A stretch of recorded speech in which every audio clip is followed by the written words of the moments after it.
There is a widespread trend in RPGs that springs from the move from the tabletop to the computer and game console.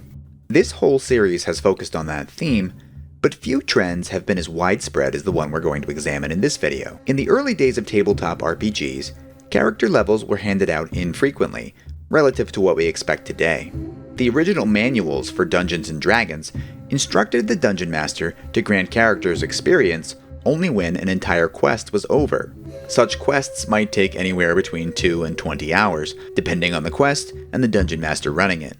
This fit, and still fits, the nature of the tabletop experience.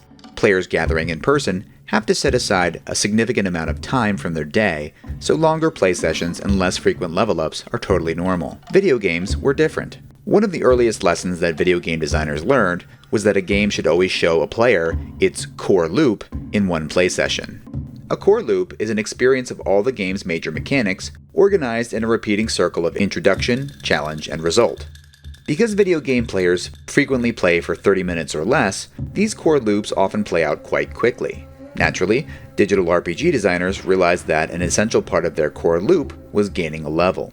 Thus, most digital RPGs started delivering their character levels much more quickly. To balance this out, each level up conferred significantly less power than the same event on the tabletop. This trend became incredibly prevalent, and as the RPG level up was adopted by an increasing number of other genres, its period and significance continued to drop.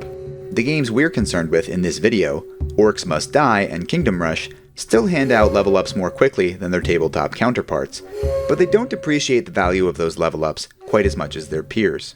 The reason has to do with the way they allow players to measure the effectiveness of any given level up, but we need to dig into the mechanics to see why.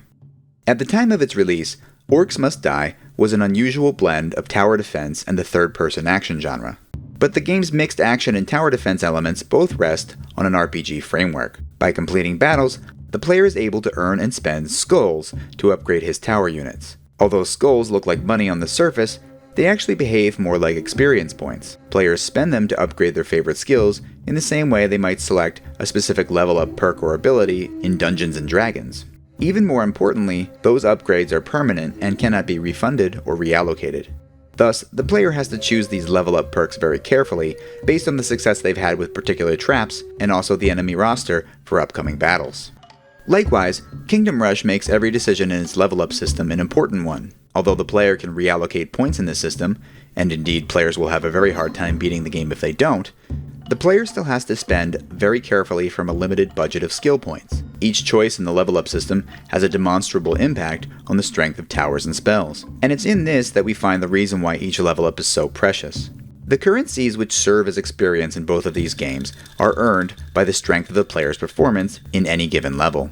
That is, beating a level grants some stars or skulls, but beating the level perfectly grants more. Because level ups are strong, but not cheap, the player usually can't acquire the next perk until they've perfectly beaten a level with the perks they already have.